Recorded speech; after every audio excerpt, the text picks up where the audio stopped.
এই এত গরমে রোদের মধ্যে একটু বাইরে বের হলেই ঘেমে নিয়ে অবস্থা পুরো খারাপ হয়ে যায়। হ্যালো, ওয়েলকাম টু শ্রী এর মিনি ভ্লগ।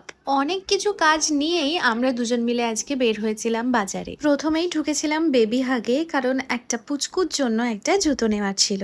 আর ওখানে গিয়ে বাচ্চাদের কিউট কিউট ছোট ছোট জিনিসপত্র দেখতে দেখতেই টাইম চলে যায়। ওখান থেকে বেরিয়ে আমি গেছিলাম একটা বইয়ের দোকানে, কারণ সামনেই আমার এক্সাম, তাই একটা বই নেওয়ার ছিল।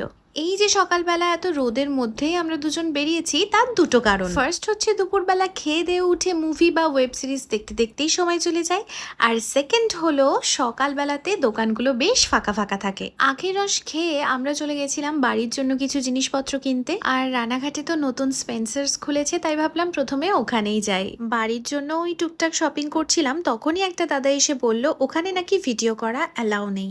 শুনে একটু অদ্ভুতই লাগলো, কারণ আমরা অনেকের ভিডিও দেখেই ওখানে গেছিলাম। স্পেন্সার্সে আমাদের লিস্টের দুটো তিনটে জিনিস না পেয়ে আমরা গেছিলাম জিও মার্টে। আমরা দুজনেই আজকে টার্গেট নিয়েছিলাম যে যে কাজের জন্য আমরা বেরিয়েছি সবটা শেষ করেই আমরা বাড়ি ফিরবো, কারণ কোনো কাজ যদি পরে করব বলে ফেলে রাখি তবে সেই কাজ চট করে আর করাই হয় না। এই তো আমাদের শপিং ডান, এবার যাব বাড়ির দিকে। বাড়ি ফিরতে ফিরতে আকাশের দিকে তাকিয়ে মনে হচ্ছিল পুজো তো প্রায় চলেই এলো, আর এই পুজো আসছে আসছে ফিলিংসটা সব থেকে সুন্দর। তবে চলো আজকে এখানেই শেষ করছি। টাটা।